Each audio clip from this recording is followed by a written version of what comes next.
Greetings, everyone. Greetings. Welcome to Hearthcenter, your really Tuesday night. We're a bit late today, but still Tuesday night show, bringing you the highlights of this week in THL. I'm one of your hosts, Lotus Knight, and I am joined by quite the crew tonight. Starting in my top left corner here, he's been with the show for 2 seasons now. He's done crazy in most series he's in. We have the one and only Super Chicken. Chicken, how are you tonight? Great, thanks. On our top right corner, he's back again, a Legacy 3 seed specialist, and the only player to captain two teams without actually captaining two teams. Well, not the only, but one of the players who's captaining two teams without captaining two teams in the same series. Geranium Battle. Geranium, how are you? I'm doing pretty well. You can also say I'm captaining a hero team without captaining a hero team. So I'm really just not captaining at all. Nice. On our bottom left corner, we have everyone's captain here in THL, the one and only Diamond. Diamond, how are you tonight? Doing pretty well, thanks for asking. And last but not least, directly from or not from Canada, but oh no, I think he is in Canada. But True. also directly with COVID, but fine and happy to join us tonight. We have Neji Boston. Neji, how are you? I'm doing pretty good. Nice. So we have a huge show tonight. Player power rankings are back. We are going to go over our four series in Hero, Legacy, Pro, and Pro EU. And we're going to start with Player of the Week. To open our Player of the Week segment, I want to call Diamond to tell us who is our Hero Player of the Week. So for that, we have Yfair. So coming into the final match of the series, APM was down versus Dad Legend. Looking to continue a streak of dominance, Yfair took a well-fought victory, pulling APM to a draw on the week with Dad Legend. Sporting a 4-0 record on the season is no small feat either. Congratulations to Yfair. Nice, congratulations, Yfair. Geranium, do you want to tell us who's our Legacy Player of the Week? Of course, our legacy player of the week is Bitbeaker. Bitbeaker came into this season with a proven formula, a cult that had already made playoffs once before. Now, after a rocky start, he would have to be the one to drag his team there. This mad scientist had a humongous task ahead of him with the nearly big game of Vampire Nighthawk as his opponent. DH to outdamage his lifelink, Mage to shoot his flying, and Warrior to resist his death touch. These were the three ingredients to clinch a necessary win for the explosive sheep. Nice, congratulations, Bitbeaker. Chicken, do you want to tell us who is our EU Pro Player of the Week? Yeah, our EU player of the week is Halo Halo. Do you remember your first THL win? I hope Halo does. They came into their match with their team down 11 to 8. Only a sweep could seal the week and Halo delivered for their team. Winning their first week of the season 12 to 11 and nabbing their first personal win. What a way to get things rolling.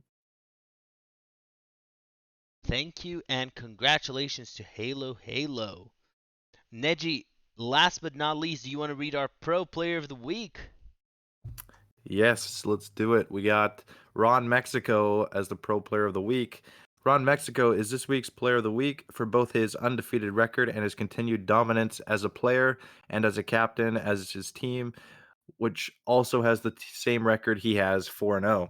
His overall game record is 12-6, and to top it off, he has had the hardest schedule so far out of everyone in Pro, with his opponent's game win rate at 65%. No one has won higher than that. Brushy Tuna was strong last season, but pittered in the playoffs. Again, they look dominant. Let's see if they could continue this throughout the playoffs. If so, ain't no one stopping them. Awesome. Congratulations to my captain, Ron Mexico, for winning Player of the Week. All right. Everyone ready to hop into Hero Series, our first series of the night? Yeah. Let's Yeah, do it. let's jump in. Let's do this. So, our first match for Hero, we're going to be looking at Awake Past Midnight, facing the Teenage Mighty Ninja Squirtles. So, I'm going to ask to tell us what happened this match. Geranium, you were there. Tell us what you saw. Well, what I saw was uh, everyone played on both Saturday and then Sunday, so we got a lot of early information. And by that early information, I mean that I quickly lost a Game 5 match versus Mighty, whereas uh, our 1 seed German Chef and our 5 seed flanking me and Laughing Frog both took quick sweeps over Turtle and over Super Buckles, respectively. Then it came down to the final day. If Teenage Mighty Ninja Squirtles could get those last 2 wins, then they would reverse and they would win the week. Or if we were to win either the 2 matches or even just get 3 points out of the matter, we would win the week.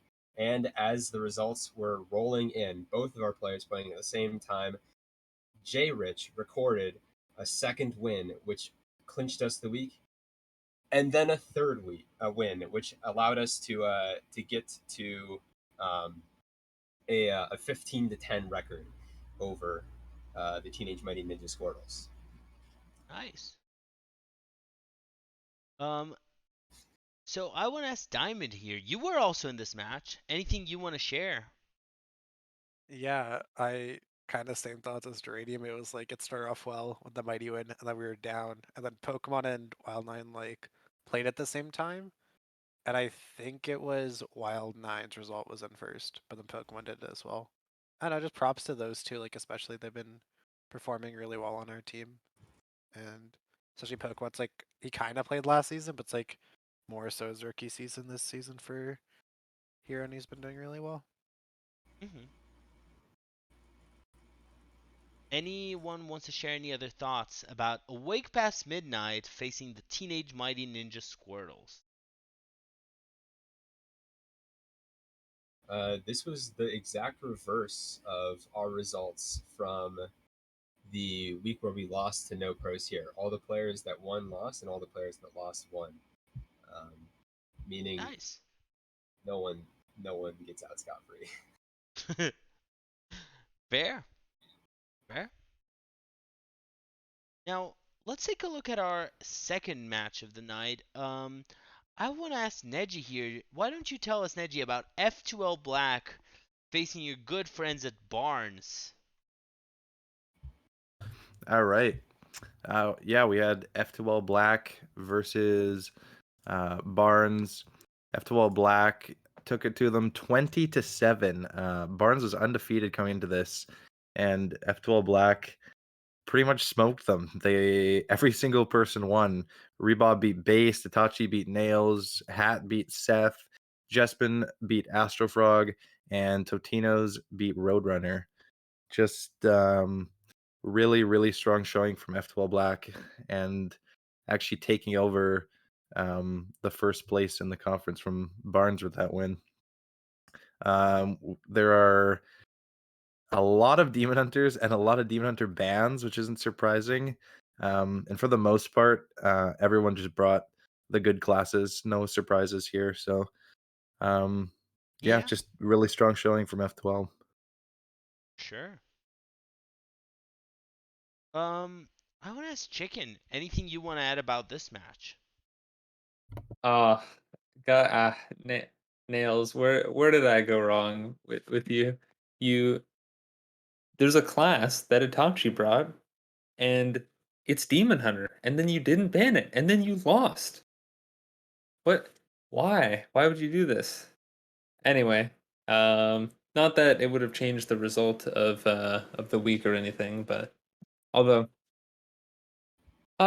maybe the meta will be shaping up in the next in a couple days from now. Mm-hmm. With the kind of alluded to nerfs that are coming up, but yeah, it does look pretty. I mean, it does feel like the Conquest and Last Hero Standing game plans are just too ban Demon Hunter because there's like no point in leaving it up at all. Especially in Hero where getting where one really powerful deck is so dangerous. Hmm. Don't worry, things will get a lot better once Drekthar costs 5. Yeah, I'm sure I'm sure with all the 4 drops getting summoned will definitely be very fun. Mana Rekthar.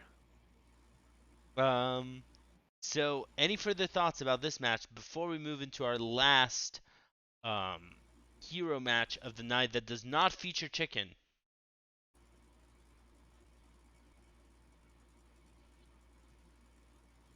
Okay, so let's hop into extraterrestrials facing at least I don't have chicken. What happened here, Diamond? Yeah, I don't know what's happening this season. Neji Boston's winning in Hero, and his entire team is losing. And but no, so we have the results of 3-2, so A2 being just in time. Then we have Neji with a sweep, remaining undefeated over Yodaddy. Then Vampire Nighthawk in 5 versus C-Mac. And then Trito 2 getting their first win over Skirt Reynolds, who's struggling this season with a sweep. And then Kinmi winning as well in 5. And yeah, a full DH ban. A Shaman brought by Justin. Kind of a bit interesting there. And Neji bringing Priest. Also. And then everything else seems kind of standard. Yeah. Yeah, I guess Neji would have more thoughts on this than I would, but I mean, it was close, but like I would have Hmm. expected the other team to win, or at least I don't have Chicken to win this one on paper. Neji, anything you want to share here? Yeah, it was a close match. Didn't lose by much. I know Justin and A2 had a monkey matchup, so that was an interesting one. Um, both me and Yodaddy brought Priest, and the charts for Priest were so awful. Priest literally was red into everything we had, and it was basically just a useless class, so I'm glad I didn't have to play it. He unfortunately did have to play Priest into Alignment Druid, which um, I mean, that's like a Ooh. 7% matchup, so Yeah, you can't win that. you literally don't win. So, unfortunately, um, the rest of the matches, I mean, Skirt got swept. I don't remember exactly what happened in that one. The CMAC one was close, and then Kitten reverse swept with Druid, so that was a nice win for them.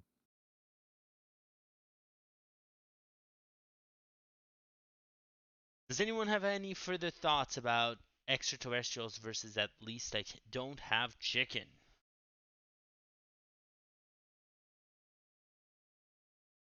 Okay, so let's take a look at the standings here. We're going to start taking a look at teal standings, and I want to ask Neji, what actually are the teal conference standings looking like? Yeah, we had F12 Black overtake Barnes with their big win. So F12 Black is in first place with 70 points. Barnes has 68. Extraterrestrials are right behind with 64. At least I don't have chicken is fourth with 58. Always Ping Mage 50 points, and Dad Legend is down at the bottom with 39. Nice. And in the meanwhile, Geranium, can you tell us what is going on in the purple conference? Yeah, Awake Past Midnight has overtaken Teenage Mighty Ninja Squirtles with their win over them, just like F2L Black did to Barnes. 66 points over 64. Then we have the Unknown at 56 points. F2L Obsidian now storming back into the standings with a 52. Felicia was a baller, and No Pros here a little bit lower at 46 and 42, respectively. Nice. So that is it for Hero, except that we now have the one and only return of player power rankings. PPR is back, everyone. And to tell us Hero PPR, we have Super Chicken. Chicken, tell us. Let's start with the honorable mentions. Who are our honorable mentions for Hero player power ranking? Yeah, our first honorable mention is Wild9 with a 3-1 record and 11-3 game score. Then we have Ron Mexico, 3-1, 11-7 in games. Dr. Bomb D, 3-1, 9-7 game score. 2-star Mako, 3-1, 10-6 game score, and then Jespine, 3-1, 11-6 game score. Nice, some fun names there, but not as fun as the top 10 ones. Who made it in? Yeah, so at 10th we have Totino's Pizza at 3-1. At 9th we have Geranium Battle at 3-1. In 8th we have You Kitten Me at 3-1. At 7 we have Nails at 3-1. And then we have Nice Jewish Owl in 6th at 3-1. Then R Hat at 3-1. Then we have the 4 O's. In 4th we have Neji Boston with the 12-5 game score. Pokemon with the 12-3 game score. A2 Battleship with a 12-5 game score, and Yfair at the top with a 12-6 game score. Nice. Any thoughts on people that you like here, or things that you think are really appropriate, interesting insights, anything you want to share, Chicken? Cool to see Kitten get on the PPR. I don't think he got on it last season, even though I think he had a pretty solid performance. He's been, I think, really stepping up his game this season, and it is cool to see him on the list. Mm-hmm, for sure. We do have two people in PPR, so I want to ask Neji, how does it feel to be back to Hero PPR? I don't know if I've ever been in Hero PPR. Usually end every season, so it's a new feeling, I guess. We'll take it. Nice, Except, unfortunately, I have moved into the 1 seed on my team, so it is now doomed. nice. It is doomed, but maybe there's still a chance. Geranium, how does it feel to make Hero PPR? I feel like I've scammed people. I feel like Bombi deserves my spot. I feel like Seth deserves my spot. Seth literally just has like fewer losses than me. Bombi just has like crazier wins than me. He actually beat Mighty, unlike me. Like I don't know, man. I feel like I'm a fraud. That's probably true, but I mean, your name is there anyways. If the algorithm is rigged, you can call Marty or DM Marty and say that you disagree with any of his calls. It is his fault. And yeah, it's definitely rigged. So, everyone happy for us to move on to Legacy. Yes. All right, we're going to start with Legacy Gold, where our first match is going to be. 1 second. We are going to start with F2L White facing Fish Eternum. And to tell us about that match, we have Super Chicken. Chicken, take it away. Yeah, so this F2L actually had 2 subs for this match. Jordan MG in the 2 and Pasca in the 3 seed. Pasca filling in for their second week, it looks like. But yeah, F2L White getting a pretty solid victory over one of the other top teams in Legacy. Rebob and Jordan MG falling in the 1 and 2, but still getting 2 points apiece, and then Pasca, Anfall, and Totino's Pizza all getting wins for their team. So Fish Eternium still getting 11 points out of it. Zancat is still at 4-0 in the 2 seed. But yeah, not too bad of a showing for either of these teams. They were both doing pretty well before this and will likely continue to do well. For sure. Geranium, anything you want to add about this one?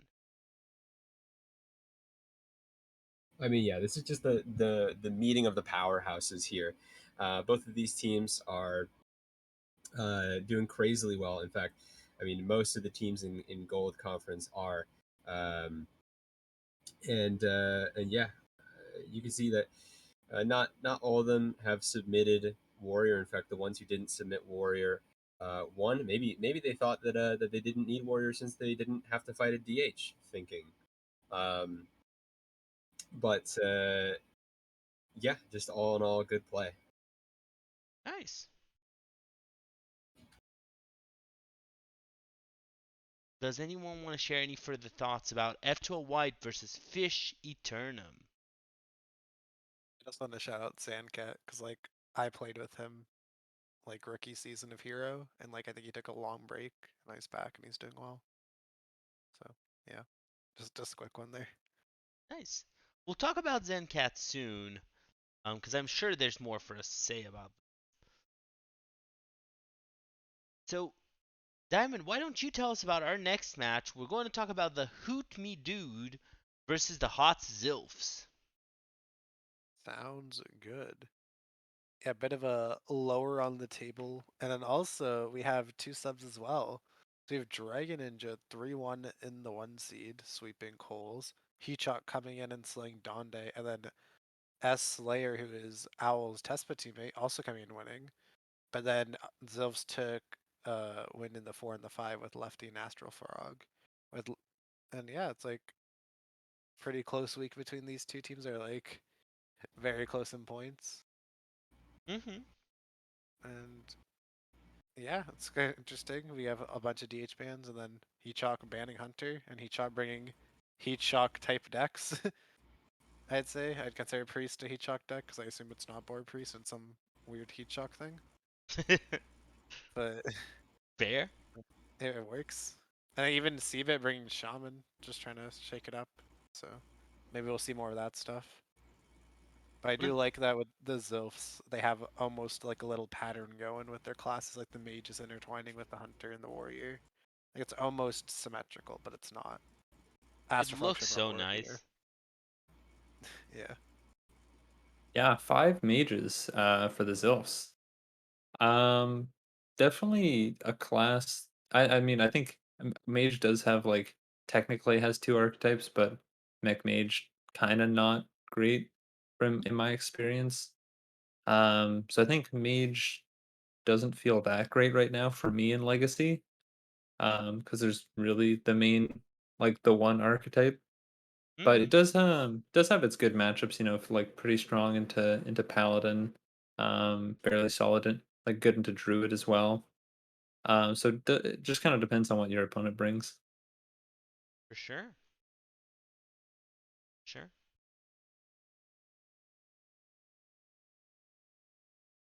I want to ask here, does anyone have any final thoughts about Hoot Me Doot facing the Hot Zilfs?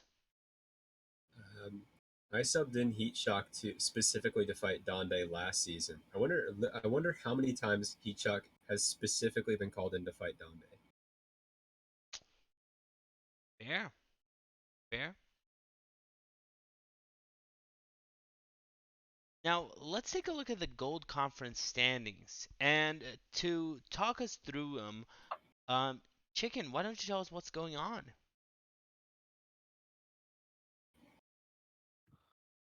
Yeah, in Gold Conference, we have at the top Blue Naga Cult at 78 points with a 4-0 record. In second, we have F2L White at 72 points. Then right behind them is Fish Eternium at 70. Then below them is Pod People at 65. Hoop Me Dude at 55. The Stubbs at 50. Hot Zilfs 1 point behind at 49. And Colossal Misplays at 45 points. Nice. Strong teams showing there. I am biased because I'm part of one of these teams, but any final thoughts about the Gold Conference before we move into the Red Conference? Yeah, we get it. Another team Lotus is on that's at the top of the standings. What else is new? Hey, I cheated. This team was certainly cheating. I should not have this team. Somehow there was a cheat here. Just There's bribed always Agree. hat. It's there's it's always a bit of Skittles. PR cheating in DHL. Oh yeah. Just how much you want to use. Um, So let's move to Red Conference because there's still a lot of season to happen, and we're going to see these teams battle it out. In Red Conference, our first match, we have another Priest meta facing the Season 21 THL Legacy Series team. Chicken, what is this match? Yeah, I think this match started poorly for us and ended poorly for us with us falling 14-10 to the new top team in Legacy Red, APM. In my match, I believe I won the first game and then lost the next three. Um, yeah, Cheesy had some aggro decks, and I kind of just got smorked down, unfortunately. But I mean, also very well played by Cheesy. I think it's definitely one of the top players in Legacy right now. I believe. Ah, damn! I'm forgetting the order of the matches now, but I'm pretty sure Gamer Dude got his win fairly early. I Mm-hmm. think he was actually playing when like the servers went down, and there was like Oh, a bit of there was a bit of a question as to whether like they were gonna have to restart their match or not, but ended up working out. Um, he got the win there. Then Thalfix and Kitten unfortunately lost, so we'd already lost the week at that point, but Shep continued his undefeated streak at the end of the week, getting a 3-1 win over Itachi. nice. Um, Neji, anything you want to share about this match? Yeah, another matchup between two really good teams, and again, the undefeated team takes the loss. Um, there are a lot of DHs, a lot of DH bans, not surprising, a lot of paladins. Again, not many surprises class wise, and a close match overall. Mm-hmm. Feel like at this point, especially in Hero and Legacy, the classes are more or less solved. Well, not solved, but people know a lot what they're doing class-wise in Hero and Legacy. Because there aren't that many flexible classes, and just I don't know. We've had this meta for a bit. This meta is not that complicated. Um, any comments on that you want to share, Neji? Yeah, I agree. It's a lot of DH and warrior, and then throw in your favorite between like hunter, paladin, druid, and mage, pretty much, and then you can try and bring something spicy, but it's a little sus. I've tried that; doesn't work out too great. Don't bring priest every week. But, Fair. but yeah, the meta's. I think it's getting a little stale, so I'm happy nerfs are coming in a few days and buffs. Same. Same. Yeah, I think there's a bit of like mind games that go on because there's a couple classes that have like very different archetypes. Mm-hmm. Um, where like if someone brings, especially like with Druid and Hunter, I find if you could bring like if someone brings Druid and Hunter, um, like there's kind of like a weird situation where you could um like bring aggro decks to try to counter their druid, and then but they could bring beast druid, which is generally pretty good into other aggro decks. So you could really kind of hurt yourself doing that. So there is Mm-hmm. kind of a and same with hunter, like bringing face hunter versus quest hunter, really changes your matchups a lot. So Sure. it is kind of a weird. It does get a little weird sometimes, depending on what classes get brought. Mm-hmm. Any final thoughts anyone wants to share about APM facing the Season 21 THL Legacy Series team? Yeah, sure.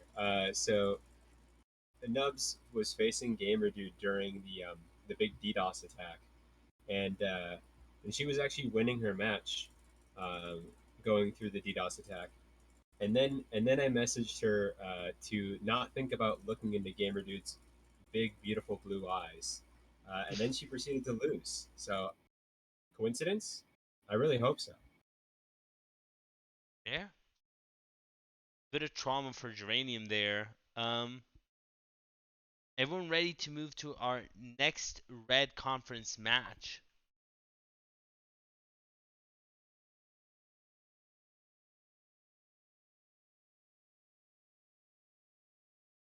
I'll take that as a yes. Geranium, why don't you tell us about the coolest facing Hearthstone Academy? Of course. The coolest in Hearthstone Academy had a real slobber knocker last week, with it being a close 14 to 12 first win for Hearthstone Academy. Uh, Raw Mexico unfortunately lost in the one to CBX one, but then Ghost took his first win with a 3-1 over Bremen. Boozasaurus took a 3-1 win over Icer. Big Money 3-1 over the Big Ted, and then finally, Rip clinched it out with a game 5 victory over My Curse to end off the week. A nail biter, to be sure. For sure. Diamond, anything you want to share about this one? Cool to see HSA kind of bouncing back because they had a bit of a rough go of it at the beginning and their comeback. Coolest as well though, like I guess for the reigning champions, I guess their team has like altered a lot. I guess two people are gone, but still that can make kind of a difference in the chemistry. And it's actually the people who returned are not doing as good as their new rookies who are big money and Micros have been doing pretty well. So yeah, another close match at like kind of the bottom. But I mean, we're like halfway. There's 9 weeks total. We're on week 5. If you want to turn it around, it's like now. Can't really wait much longer. That's true.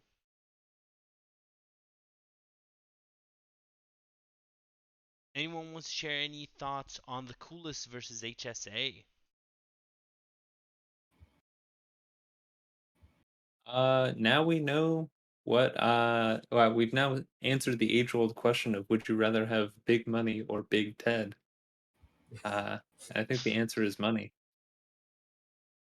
Nice. I would think that's implicit, but that's fine. Depends on the Ted, I guess. That's true. That's true. So money is never bad. And speaking of never bad and points, why don't we take a look at what the Red Conference is looking like? Chicken, tell us what is going on in the standings. Yeah. We have two teams kind of vying for that first place in red. We have another Priest meta at the top with 78 points, and then right behind them is my team at 68. Then below that, we have four Justins, one Sustin at 62. Then there's Defias at 53, Not Justin at 52, The Coolest at 47, HSA at 46, and Legacy 3 seed colon close parentheses at 42 points. So there it does seem to be kind of breaking apart a little bit. There's like you have the top two teams, and then Ford Justin's kind of trying to decide on which direction they're going. And then there's everyone else basically. Yeah, there's this. It's a very concentrated conference in the top three, and then there's really like the fight for number four is all open. Anyone has a chance here. Yeah, for playoffs for this, it's top 4. Is it like same as last season where it's like the point earners and then Yeah, it It's should be top the four. same. oh, I mean, it's just pure top 4 this time? well, so it's top four, but like then you can get a bye based on Okay. how well you. Okay. Yeah, So it should be fun for later to predict. for sure. And we now have the ability to predict, although we're avoiding doing that in the beginning of the season since it's still too far to predict anything. Season 21 THL Legacy Series team will lose in the semifinals. Hot words there. But with that, I am going to bring us to Silver Conference, where we're going to check in on another of the top dogs in not as top dog in this week. Neji, tell us what happened with Kachow Clowns facing Dead Legend. Was this a Kachow of a match? It's always a Kachow of a match. We had a 15-11 win for Kachow Clowns, with the top 2 seeds taking losses. Me and Base losing to Desharon Isogles, and the bottom 3 seeds continuing to carry our team, all winning 3-1. Diamond Corden Kodomora beat King Viking 23, Yellow Dart, and Haster. The only sus classes are mine, and I lost. um, Fair. Priest was not the greatest bring, but it was a close match overall. And then I don't know what exactly happened in base match, but Diamond, Cord, and Kodomora all had good prep and got some good wins in. So happy to win again. And maybe me and Base can pick it up a bit and not get carried by our bottom 3. Fair. Diamond, since you kind of were one of the shining stars, or are one of the shining stars of the team, any thoughts on this match that you want to add? Yeah, King Viking was like a cool opponent to play. Like they're just really nice. I didn't realize they're from New Zealand. So we played at like 10 p.m. my time, which I haven't done in a while. So I was kind of nervous. I was like, oh, it's kind of late. But the match was pretty fun and like they're nice about it. I don't know. This team's like pretty much the same as last season, except now we have just me and Kotamura are kind of matching each other. And I told him like I think he was up 2-0, and before the match, I said, you will win 3-1, don't worry. And then they're like, oh, I lost. And I'm like, yeah, I knew you'd lose. And then they won the next one. That was kind of funny. But no, it's like, I'm kind of excited for changes because I've brought the same 4 classes in a row, and I've won with the same 4 classes in a row. So maybe we'll change. Maybe I'll just bring the same 4 again because they're kind of the stuff I've enjoyed playing a lot on ladder and stuff too. But yeah, I definitely like Neji and Based, even though they're 2-2. They still help out the team like the rest of us out a lot. So just because they're not winning per se in their series, they're still putting up points and helping us bottom 3 seeds prep. For sure. Sure. Um, so let's move into our second Silver Conference match, unless anyone has any final thoughts they want to share on Kachow Clowns facing Dad Legend. The Dad Legend 5 seed not submitting DH, that has to hurt. And not submitting DH is right now. At least I might be wrong, but it just sounds wrong to me.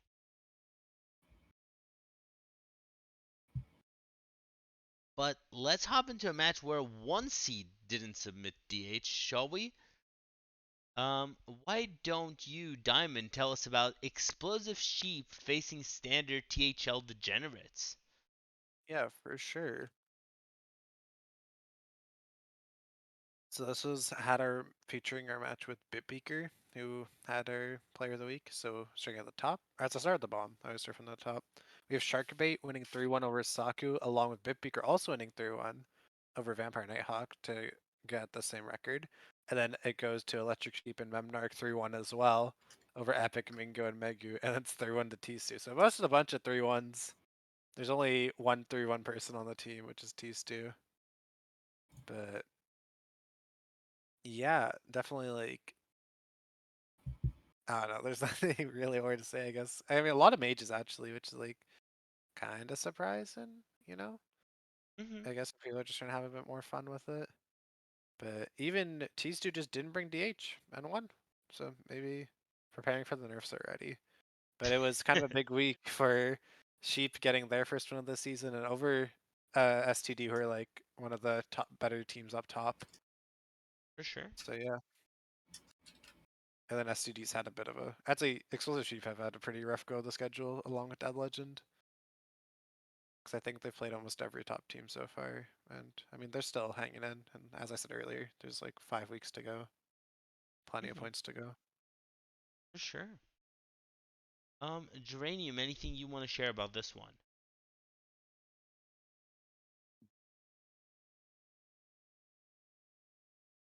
Geranium? Hey, I was muted. Okay. Um, unfortunately, I think unfortunately Bombi was not able to continue to carry in the one. It seems like when Bombi loses, his team loses, and so they have dropped from the top spot in Silver Conference now over these past 2 weeks. Um, Explosive Sheep, though, I mean, big sort of big game hunter of a match for them to sort of take that snipe from the bottom of the leaderboards now, moving up a bit, getting back into standings hopefully.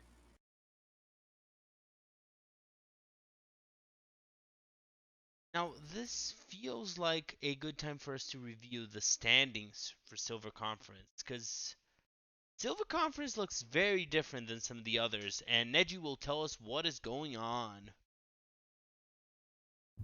I sure will. We got Kachow Clowns up at top with 81 points. Illidan's Death Knights have 60. Standard THL Degenerates right behind with 59. Dumbledore's Army right behind them with 57. SPG right behind them with 54. And we go down a bit to Explosive Sheep, Dad Legend, Sunks of Drunken City, all within 2 points of each other, 46, 45, and 44 points. There's Nice. like 3 brackets. You have like Yep. you have the explosives to sunks to SPG to Illidens, and like I mean Kachow Clowns could like not win a week and they'd go to second at the worst, or they go to third, I guess, because if SCD also got a 23-point week, but like it's kind of crazy. For sure. But also our schedule has been, I'd say, like pretty easy because I think we've played like Dad Legend, Explosive Sheep, uh, Songs maybe. I don't remember, but it's like I think we've played everyone on the lower half. We haven't played IDK or STD. I think this week we're playing Dumbledore. Well, we'll have to see how Kachow Clowns and other teams continue to perform in the Silver Conference. But we do have our legacy player power rankings. And to tell us who's doing super well in Legacy, we have a veteran of player power rankings, Neji Boston. Neji, tell us who made Legacy PPR. All right. We have our honorable mentions to start. We have Mr. Beluga 3-1 and 11-5. Genji is 3-0 and 9-4. Dragon Rider 3-1 and 11-3. Skittles 3-1, 11-9, and Nails 4-0, 12-2. I'm not sure how that is an honorable mention, but we'll get to that. And then we got our top 10 as well.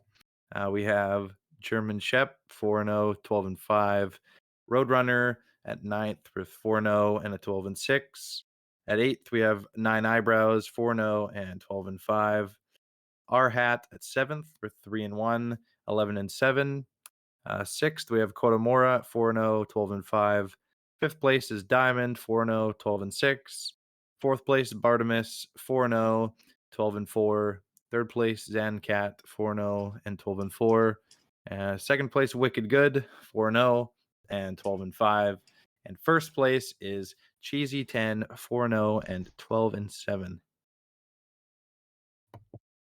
Nice. Those And are a lot of 4-0s, right? It is a lot of 4-0s. We have a 4-0 in the honorable mentions with 2 losses. hmm, This I is wa- not I wa- rigged. I wonder if maybe these should be picked manually instead of a bot with numbers, and they'd be a bit more accurate to how things are actually proceeding. It's rigged. It's just rigged. I mean, how is he 12-2 in an honorable mention? Like, I mean, he's So I do want to like, comment on that. The way it works is Marty's algorithm looks at how people are looking with respect to their PR. So since Nails is playing as a 550 in the 2, he's expected to do well already. And therefore he has a bit of a downside compared to lower PR players playing at a higher level. Mm. that's fair. Um But yeah, Is that a perfect system? You can go talk to Marty. He will be happy to explain to you what he designed here. I think it's Everyone better than give what we have. Marty a piece of your mind right now. Let's Yeah. all ping Marty B in THL General right now. Come join No, me just go. He Take, is take the asleep. get Just go. at Just wake Marty him take the B. up. get banned challenge. Ping NHL fan 19 Anything. times. It may be hard to find him. He's NHL NJ Fan 1. Okay? At NHL THL NJ Boomer. Fan 1. Here, here. There Um, you go. Wait, he's a fan of New Jersey? Yup. Ouch. That's He tough. Kinda cringe. he is a New Jersey fan. He loves Martin Braddour. That's there you go. That's his Discord tag. Go ping him. so with that, before Hat bans is all from content, I will bring us back to our main screen for our commercial break. And today, I'm not going to make COVID Neji read the commercial break, but we will have Geranium Battle telling us our commercial break. Geranium, go ahead. Of course. Hey there, Twitch viewers. Have you subscribed to Team Hearth League yet? Then make today the day to be a league yourself and subscribe to our channel. This subscription enables the THL team to help cover the various costs of operating a website, as well as improve the quality of our memes and content to our viewers. If you have Amazon Prime or Twitch Prime, you can sub to the channel for free. Subscribers will get the THL emoticon as well as the lovely THL chat badge. So hit that heart button and keep the notifications bing bong to make sure you catch our team broadcasting live. We appreciate each and every one of you. Special note to our viewers, check out THL's other social media edge points of interest. Our website is at teamhearthleague.com. Follow us on Twitter at THL_HS. Join us in Discord at Team Hearth League. And the true Hearth legend himself, Saku, continues to post all of our videos on our YouTube channel. Just search for Team Hearth League to catch everything previously recorded. You are, of course, watching us on our Twitch channel, twitch.tv/Team Hearth League, or possibly on our YouTube channel in the future. And for all of you THL fanatics out there are THL shows every single most days of the week. You can't go wrong tuning into any time for some banger Hearthstone related content. Now back to the good part. Catch y'all later. All right. So we've talked to you about Hero and Legacy series, and I guess it's time for us to talk about Pro and A. Everyone ready? We. Right. And before I go into Pro and A, I just want to thank Geranium for the great read. So Yeah, it was edited while I was reading it. That was Yeah, that's just the norm now. That happened to me last Yeah, week. just gotta get with the times. so let's take a look at Black Conference. And our first match, I kind of want to ask, I want to ask Geranium here. Tell us about Brushy Tuna facing Zyrella's Disciples. of course. Uh, Zara's Disciples. Wait, isn't that a wild team? No, we're looking at some pro this time because Zara's Disciples is also doing extremely well in pro, but not quite well enough. Here they took the 18-10 loss to Brushy Tuna with Raw Mexico 3-2ing Just Concede, McBannerface 3-2ing ZLSJS, Lotus Knight unfortunately taking a Game 5 loss to Pace, Based Inc. sweeping Yes Bean, and then Ridiculous Hat taking a Game 5 win to Maxibon. Um, very powerful players all around, and even some people who can get some cup wins even though they've already lost. Nice. I can add a bit for this one because this was a interesting match. A lot of us were saying like, "Oh, we're losing," and then we won. We had that happen a bit. I had, and Pace agreed with me. This was one of the worst matches we've ever played because every single game was a complete high roll. Like we had Mankrik, Mogra come out on turn 3 on a DH mirror. We had just Quest Hunter finishing on turn 5. We had Insanity coming from literally every game. The Control Paladin had 3 Garden's Grace on turn 6. And this was just the weirdest match. There was no normal okay match. I don't think I've ever played that before. And I've been in THL for a while, but it's always fun to play a good player like Pace. And I think it was a tough match. Both sides played well, and we ended up having more wins, but we're looking forward to seeing Cyrella's Disciples in the future.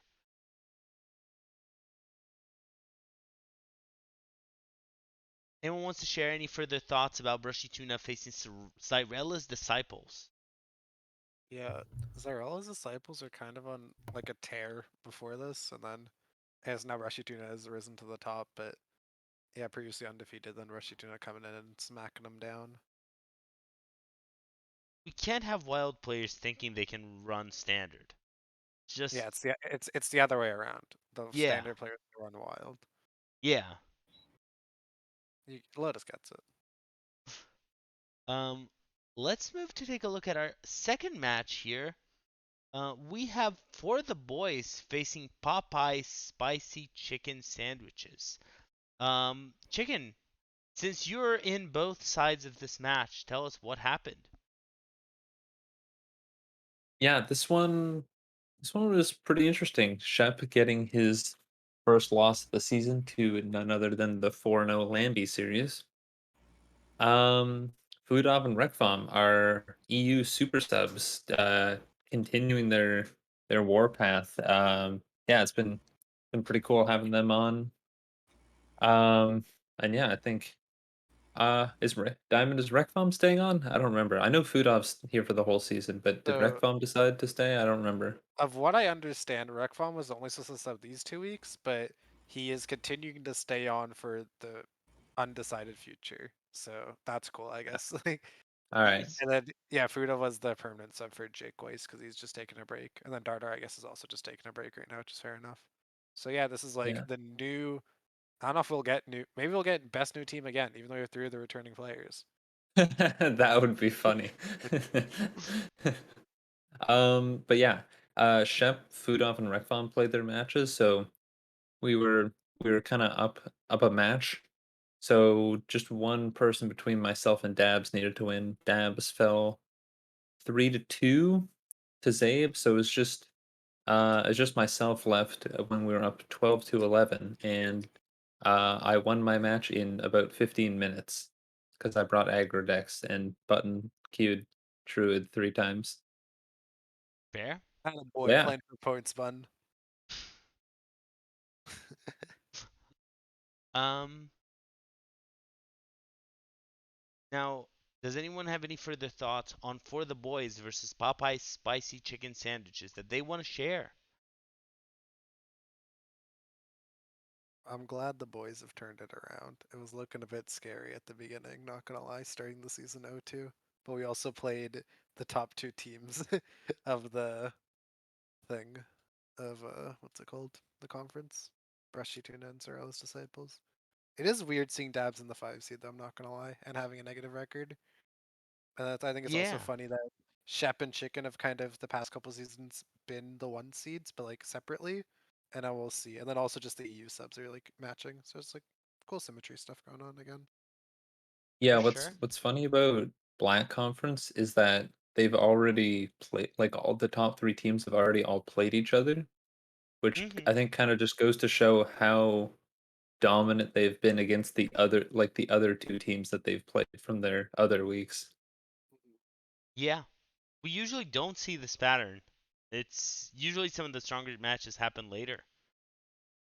Yeah, I think that kind of happened in EU Pro, which we'll talk about later as well. Like a similar pattern, and like the way it shakes up is kind of funny, honestly, compared to like other series like Legacy, where it's like the differences aren't like as colossal because Pro you can.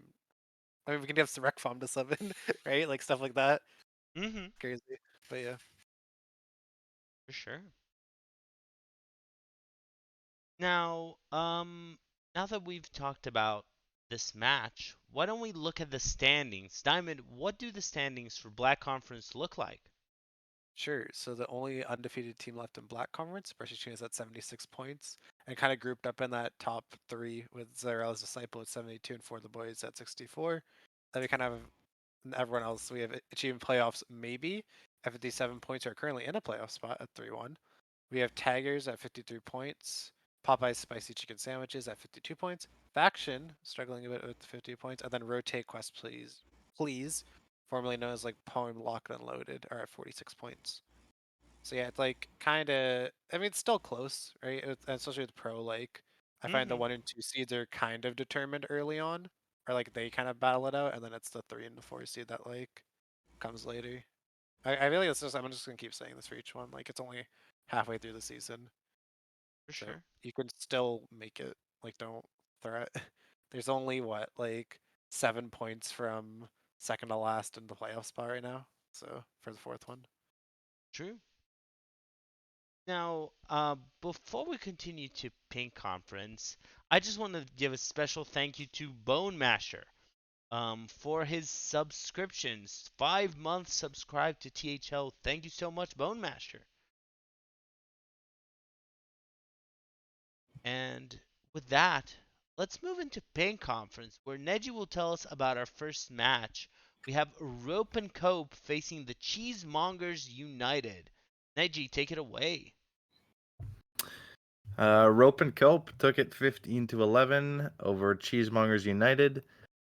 We had Not Bamity continue their undefeated streak, 3-1 over No H.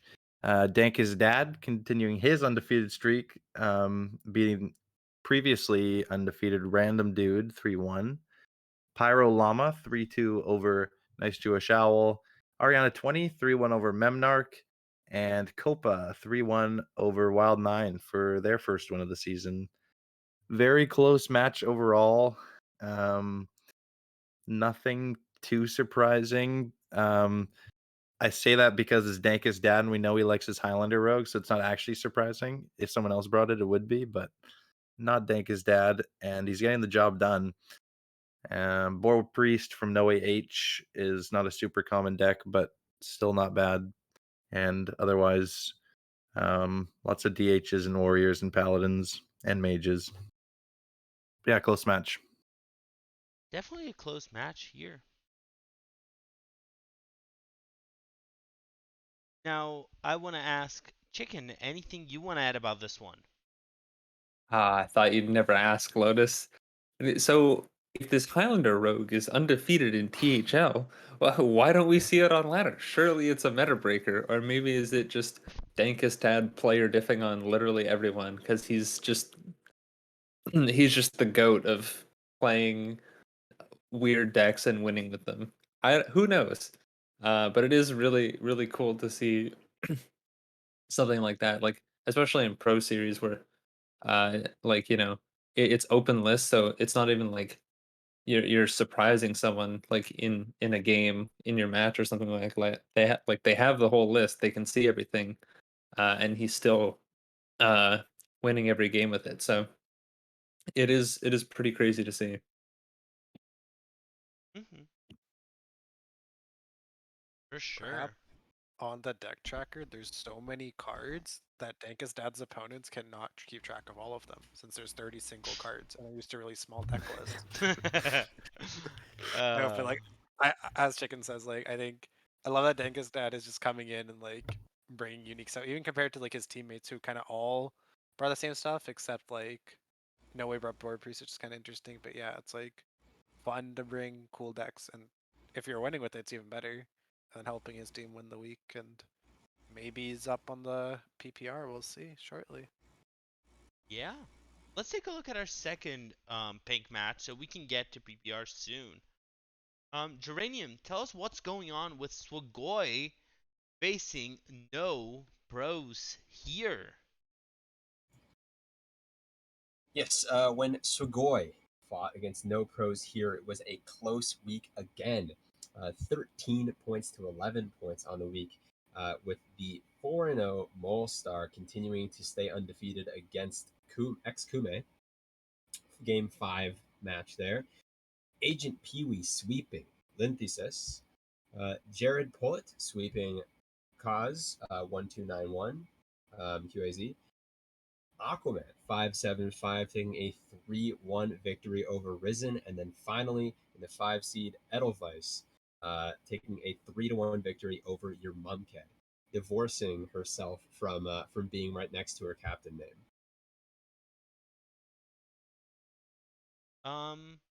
I'm gonna ask Neji here. Anything you want to share, Neji, about Sugoi facing no pros here? Well, at this point, I like looking at classes, and we have a big beast hunter from Jared Pullet, and he did get a sweep. We have Murloc Warlock from Edelweiss, who also won. Nothing How? else too surprising. That is a good question. Dude, Cannot give you an answer on that one. Can the deck actually win? We banned Demon Hunter is probably a good start. Look, Um, Edelweiss, the only 2 times she's won has been with Warlock in her lineup. Okay, other Warlock and Murloc Warlock too strong. yeah, why are we buffing Warlock on Yeah. Tuesday? Edelweiss about to skyrocket up. It's kind of cool though, seeing like Sogoi, who've like struggled previously past season. Now they're like, obviously it's close, but they're third, right? And like even like Molestar's kind of dragging along. Everyone's like chipping it, which is cool. And then NPH will be NPH. They'll turn it around. I think they're not that far out of it. They'll be fine. Yeah, they'll make it in fourth as they usually do. And It's then been beat Neji's team round one again. Or your team. We have both experienced the pain. When the so one he loses to the 4 seed. It happens every season. Yeah. It's in the now script. let's take a look at the standings. Neji, what do the standings for Big Conference look like in the end? Well, not the end, but now. In the end, not sure. We'll guess we'll have to wait and see. Rope and Cope, 76 points, quite a far bit above the rest.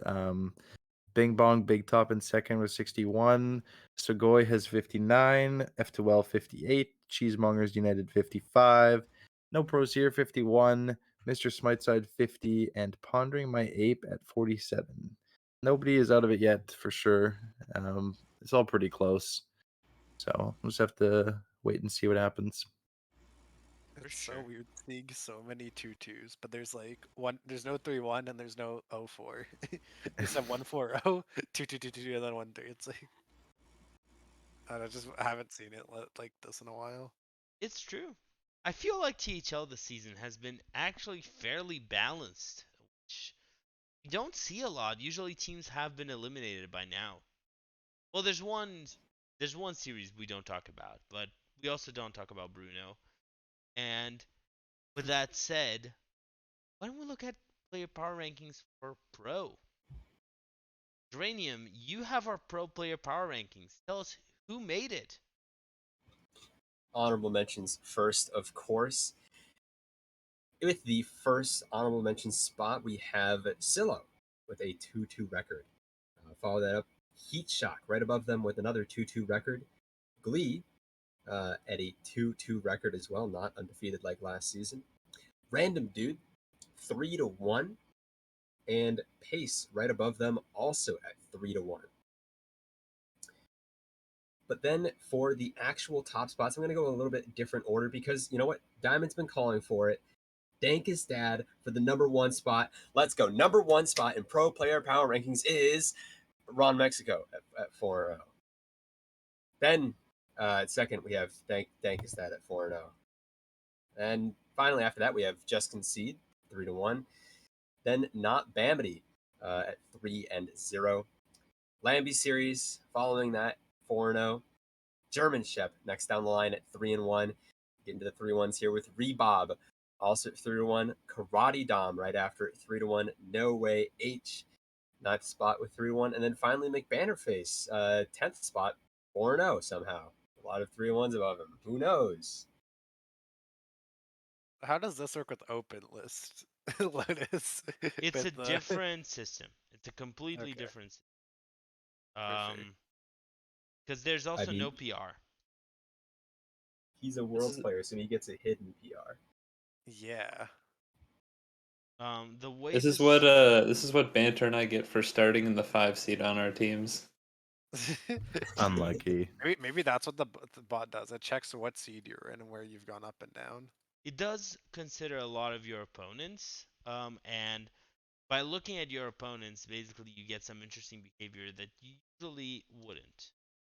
I think it's interesting for at least the Lambie German Shep one because I know in closed list, if you're like undefeated together, and you beat that person, you like skyrocket up. But I feel like in pro you don't do it as much.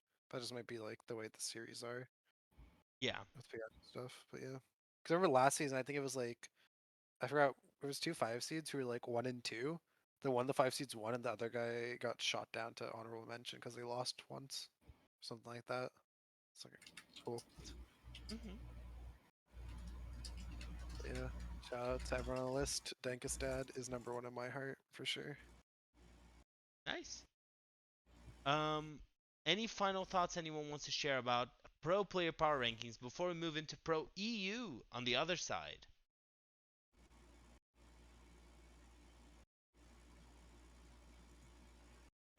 All right, so we're going to look at pro EU where we had quite the match, and Diamond is going to tell us about it.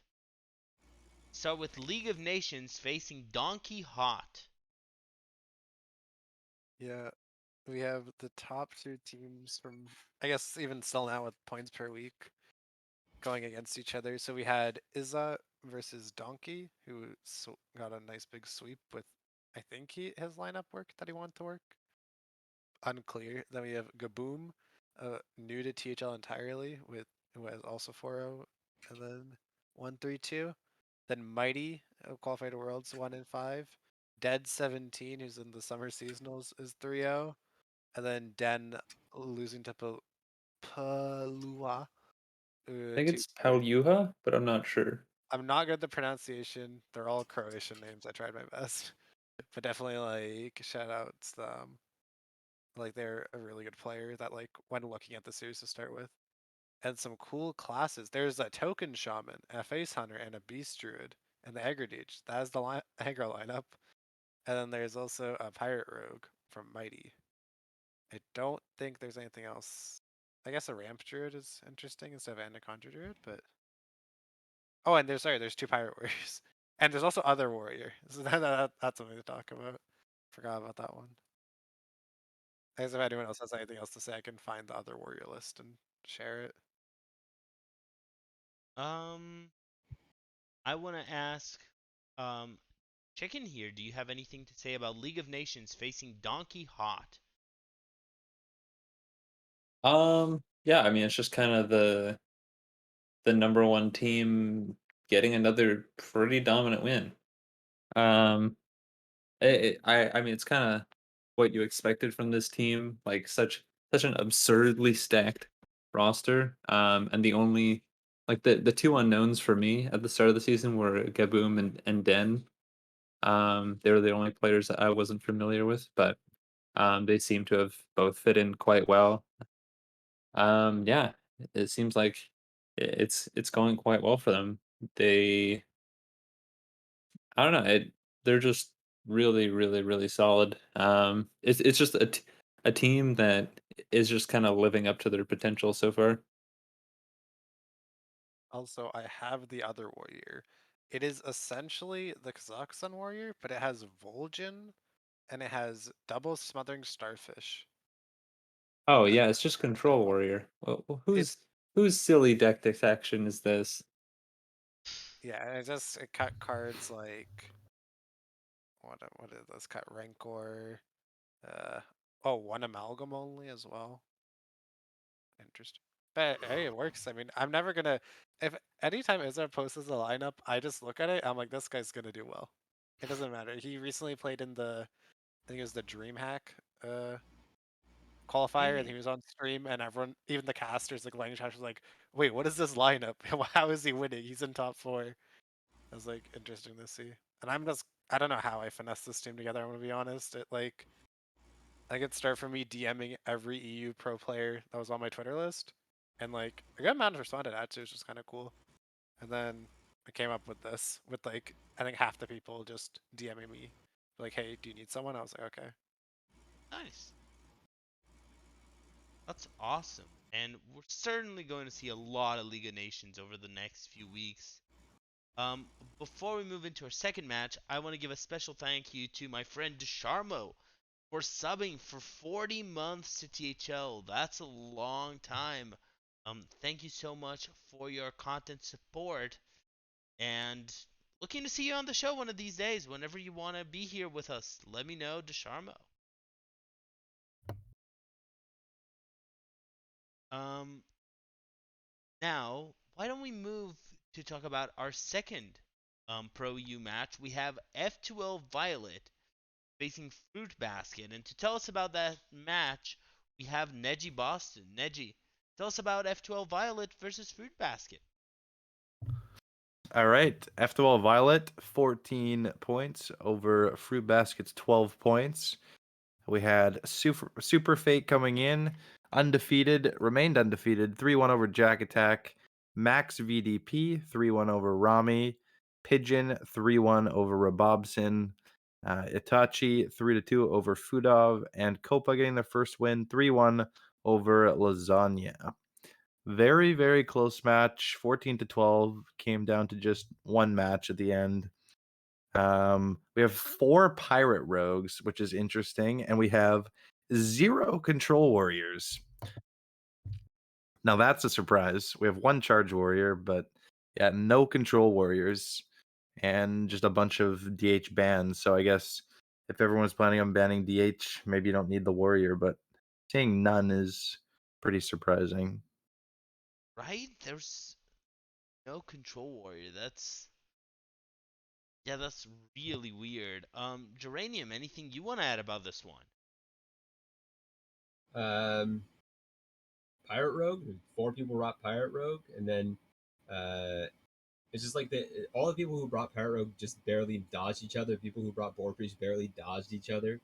Um, a lot of yeah. I mean, it seems like the meta for the EU side is just so different from NA Omega LOL. So happy to see the innovation come out. For sure. Maybe we can get a commemorative match to end the season with the EU versus the NA winner. That'd be really cool.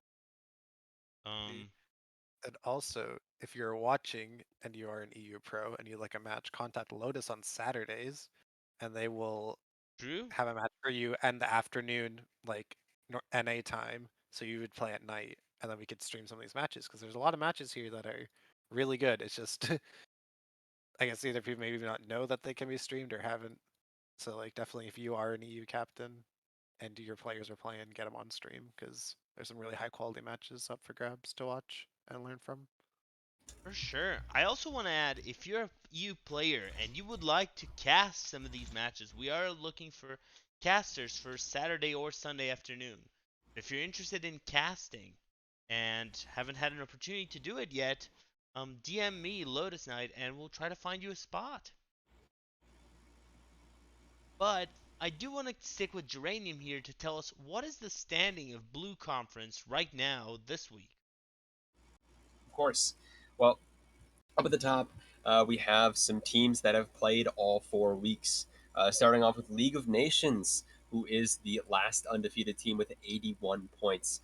F12 Violet next up with 68 points. Then Flowens Esports right there at 52 points. I know that they have a point already because they've played one of their matches.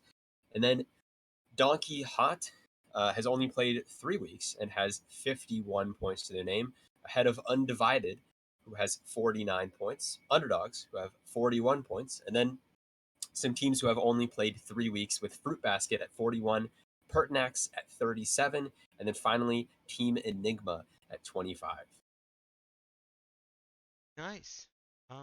It's interesting to see Team Enigma starting a recovery here, but I want to ask you, Geranium, is it too late?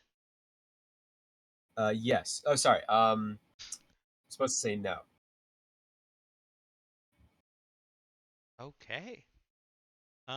So let's take a look at what the player power rankings are looking like for Pro EU.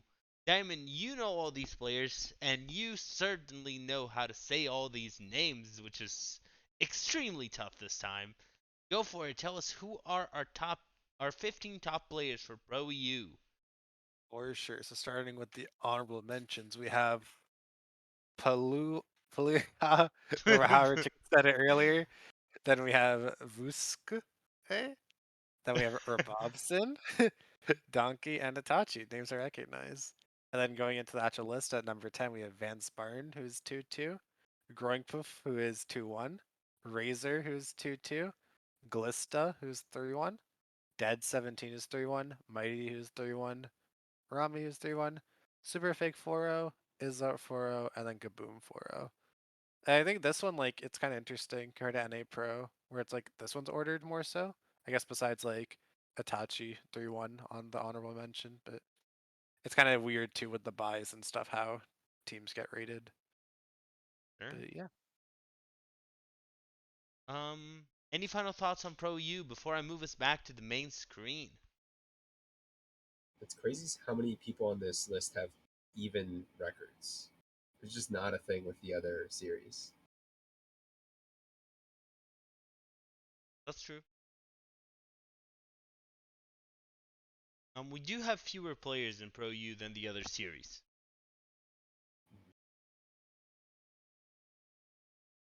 But with that that, is true. Yeah.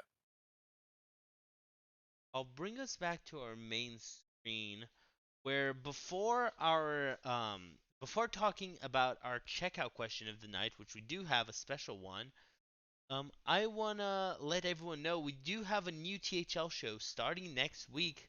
It will be a THL interview show where you get to learn about someone been playing in DHL for a while or not for a while, depending on our guest. I'll be hosting, and we have special guest for our first show, Myanodon.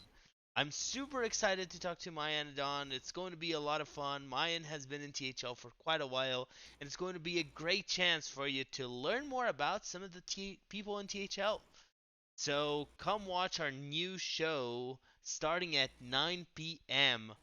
on next Monday. I will post about it in content announcements, so you can check more info there. I'm very excited for it. We did a dry run; it was amazing, and I'm really happy to what is going to happen. And I hope y'all have as much fun with it as I'm having organizing it.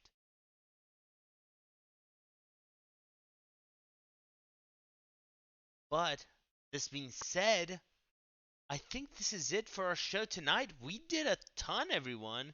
I'm yeah, I think we did a great show, and I want to thank Super Chicken, Geranium Battle, Diamond, and Neji Boston for joining me tonight for this. With that in mind, I want to ask you all a special checkout question. We know we have nerfs and buffs incoming in 2 days, so I want you to say what is a card you think is going to be nerfed, and a card you think is going to be buffed. And I'm going to start with Diamond for this one. Diamond, what is your opinion of a card that's going to be nerfed and a card that's going to be buffed? Thank you for joining me tonight. For sure. Yeah, I've like all right. I think Drekthar will get nerfed, but I've talked to multiple people about it, what they think. Because if it goes to 3-3, then people are saying the 2/6s is the new high roll. I don't know how they'll fix it, but I think Drekthar will be changed in some capacity. I think Mm-hmm. 'cause it's like played in everything. A card that I would think wanted to get buffed though. I think some of the colossal minions, like the Zalag one, maybe like they could change that up a bit because that card seems cool in concept. It's the biggest or one of the bigger colossals, and that card could get buffed. I think would be really interesting. Or even like I think the most realistic one is like Whirlpool to 8 mana, so it can be played in Quest Priest instead of just being this card that doesn't fit in the deck. Neji, I want to ask you, what do you think is a nerf card and a buff card? I think they're going to nerf either Dread Prison, Glaive, or Multi Strike. I think the combo is too efficient, does too much damage, and is too oppressive against a lot of decks. I think the fact that like playing taunts is just actively bad against Demon Hunter is it just doesn't make sense. So I think they should definitely change that, and I think they will. Mhm. Um, and then something will be buffed. How about we just add Frostless Jaina into standard, and then I'll be happy. That's my answer. Based. Fair. Literally does nothing. What? No, but it's in standard, so it makes me happy. That's true. That's all I got. The Stalker X-Ray. Yeah, don't care. Fair. So Jaina Hero Power Mage coming to standard. Um, Now Geranium. I want to ask you here, what do you think is a card that should be nerfed and a card that's going to be buffed? Okay.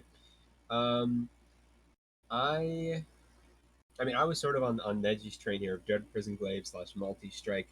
I think a card that could be nerfed, uh, if neither of them gets nerfed, is Lady Stheno. I'm thinking down to one attack is a pretty solid nerf. Um, that just makes it so you sort of have to be getting high rolls with Archdruid Nerlex if you want to get Stheno lethals. Um, really just cuts down on a lot of sort of the consistent end game and pressure that DH can put up.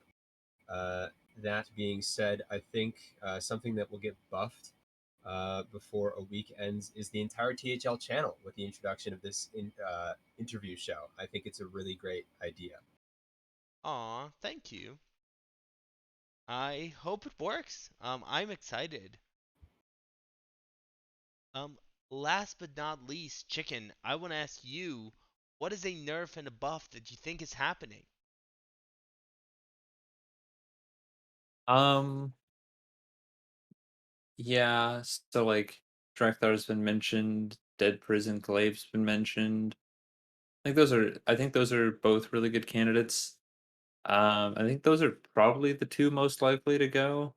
Um, could potentially see Kartra's Hero getting hit. I think it's less likely. Um, since Kartra's kind of enables like Fel DH a lot as well, and they probably don't want to hit that too much. I could see some more Druid cards getting nerfed again. Because I think if Demon Hunter gets nerfed, Druid could become a pretty big problem again. Hmm. So could see maybe well, actually, I think Guff is still the primary offender, so we could see that hit.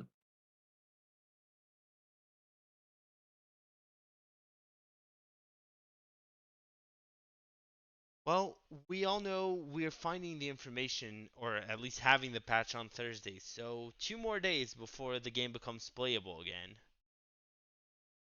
And with that, I want to take the opportunity to thank one more time Super Chicken, Geranium Battle, Diamond, and Neji Boston for joining me tonight. Special thanks to all our THL viewers. It's always great having you. Keep an eye out for the news show. Keep an eye out for Wild and Out on Thursday and for all the match shows. We are all looking for matches. Well, there won't be Saturday School Stone this weekend, but we are still looking for matches for all the other shows. So DM us. We'll be happy to find you a slot. With that being said, that is it for us tonight. Have a good night, everyone, and we will see you all later.